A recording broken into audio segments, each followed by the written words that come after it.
Hey, 3Circle Church, Pastor Chris here, and I'm so honored to have with me today for you guys to get to know, for you to hear about what's going on in her life and our partnership with her. This is Ms. Mary Purvis, and we're so excited. Mary is our mission partner in Guatemala, and God is doing so many things. Mary, I hear constantly about all the amazing stories about God's faithfulness and what he's doing there. And we are a long-term partner with you there. You've been in Guatemala now for, I think, 8 years. Almost 10. Almost 10 years. So almost a decade of ministry. And so what we want to do today is we want our people to hear about what God's doing. So when they hear about our partnership, because we're 3Circle Church, that comes from Acts 1:8. So we're local, we're regional, and we're global. And you're part of our global circle. And so when they hear about what God's doing in that global circle in Guatemala, I want them to see your face. And I want them to go, I'm praying for Mary. So Mary, tell us about, number one, how did you end up in Guatemala? And how long have we been partners with you? How did you partner up with 3Circle? Oh boy, well, Pastor Chris, it's great to be here. I'm happy to be here with y'all. You guys were from day one partnering with me. Great. When I talked to Pastor Mike about moving to Guatemala, he was just immediately on board. He said the rest of the staff was. Yeah. And from really month one, you guys started supporting me. That's great. And then even a few months later, you found out I didn't have any furniture. No beds, no refrigerator, no stove, nothing. And you guys sent extra money for me to furnish my house. So love it. I love 3Circle Church, and I appreciate everything you guys do for me. Wow. So God really called you there. You feel a deep calling to Guatemala. Yes. Wow, that's awesome. Mm-hmm. So we hear so many things about what God is doing there. I know one thing we have is a kind of a feeding center that we're doing there. Can you tell us a little bit about that? Yes, we started. There's a lot of malnutrition where I'm living, or there used to be in the village of Pacush, right, which is where I'm working. And so we started with children and with the elderly. The elderly down there, if they get anything from the government, it's 400 quetzales, which is about $50. Oh, man. And even by poverty standards, it's not enough. It's just not enough. So we feed the people over 65 and then children. And we've been going now, like 1 year after I got there, I started the feeding program. Wow. And it's been going great. This year we had to do it different because of COVID. Sure. We started giving dry goods. Oh, that's beans smart. Beans and rice and corn. And so you just kind of recalibrated how you were doing it. Mm-hmm. I got a wonderful team of 9 plus me is 10. Yeah. And we bag up food every 2 weeks and hand it out. The people come and have to go through masks on, gel, But you did not stop. It's interesting because that's kind of been our mantra at 3Circle here in the States, is that the mission, everything else changed, but our mission did not. So we just had to, we had to figure out new ways to do it. It sounds like, Mary, that's what you and your team have done in Guatemala. Same mission, but different way to do it. Mm-hmm.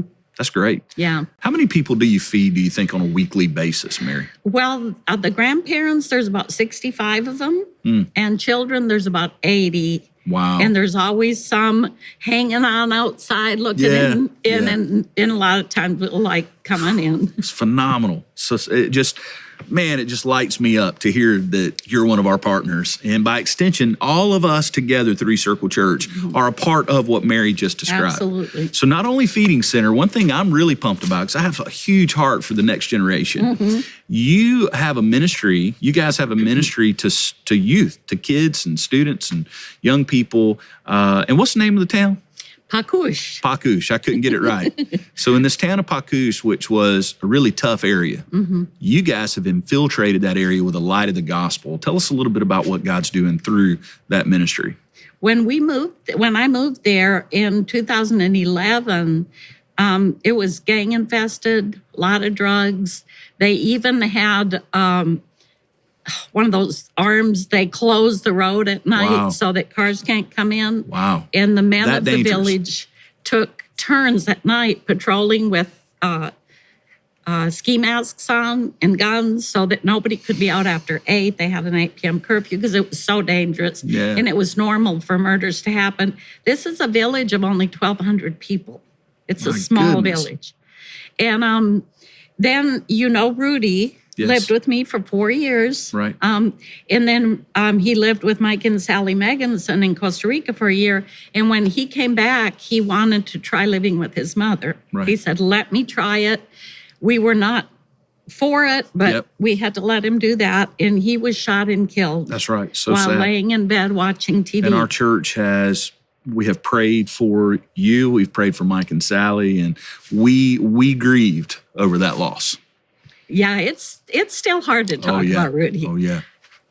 But Rudy is what was the catalyst to start the youth group. Really? Within a month after he died, God spoke to me and Shani separately. Shani was my right-hand woman at the time. And he said, Rudy, we know Rudy was saved and baptized. Right. We know where he's at. But what about all these other kids? Oh, man. And we started a youth group on May 10th. Rudy was shot on April 7th. In the same year on May 10th, we started the youth group with 18 kids. Okay. And now it's about 80 that come. 80 kids. 80 kids. So that is God taking a terrible, tragic situation and bringing good out of it, just like he promised he would. That's so powerful. Yeah. And God spoke to me early on when I first moved to Guatemala, and he told me something that I thought was really strange, but, I was like, I understood what he was saying. He said, you're here to bury a generation. And there's this generation that went through massacres in the early 80s. Okay. And so I felt like that part of my job was to help them die, like comfortably, have what they need, dignity, have what they need to die with dignity, because I saw a few cases where it was not real good, how they had the elderly. And this year in April, after the pandemic started, God added to that word. And he said, you're not only here to bury a generation, but you're here to reach a generation. Oh, man, that's so powerful. And something has started happening with the youth group this year that I am just in awe, because it's not me, it's God. Yeah. And we've had young people starting to go to Youth with a Mission schools and get training, and they're coming back just on fire for God. That is awesome. Wow. Yeah. So incredible. So I hope 3Circle that you feel, because I can feel it sitting next to you, Mary, just your passion, and we are behind you. Thank you. So tell us how the partnership with 3Circle, how it has mattered, because there's so many that are going to be sitting in these seats at all of our campuses that hear about what's going on there, and now they're hearing about it in a very powerful way. But why does it matter that we partner with you as one of our global partners? Wow. Well, one thing, I don't have to sit around and wonder how I'm going to pay my rent every month. Wow. It is automatic. I know I can always count on those funds from 3Circle Church, my rent. I don't have to try to fundraise for that. It takes a load off me there. Sure. And it also, there's so many times where needs come to me. Just recently, a lady came to me and she said, my brother had a car accident. He was a police officer, and he was coming home on his motorcycle for a week off, and he had an accident, was in the hospital about 3 weeks. And his widow, with his wife with 2 little kids and pregnant, didn't have any food. Wow. And daddy's in the hospital in a coma. And so I can just, and I always pray about it. I don't just hand out, and I don't normally even hand out money. I went and bought them food 3 different times and provided food for them. And her husband ended up dying. But once they die, because he was a police officer, now she'll have help. But for that 3-week period, she was without food. Wow. And because 3Circle Church, I can count on that money. I can almost spend it before it even arrives, because I know it's coming. Wow, that's amazing. And so we bought her a 100-pound sack of corn, which they use for making tortillas. We bought her beans and rice and fruit and, little things for the kids, a little yogurt or something. But it takes a lot of pressure off, that I know that money is there and I can do what God's showing me to do. Wow. And I appreciate it very much. Well, Mary, we can't tell you how much we appreciate you. Long-term partner, what God's doing through you and through your team there is amazing. And we want you to know 3Circle will continue to be a partner that you can depend on. Thank you. And what I would say to you guys sitting in the chairs today is remember that your generosity, your obedience to God, when we all give together, this is the result. It's not just what's happening here in Fairhope or Daphne or the Eastern Shore, Mobile or Thomasville. It's not even what's just happening in the United States or in our regions. It's what's happening all over the world. And when you give at 3Circle, what you see happen is you see tangible things like what's taking place in Guatemala. It's amazing. Mary, we're going to continue to pray for you, and 3Circle continue to be a part of this 3Circle church, local, regional, and global. Thank you, Mary. Thank you.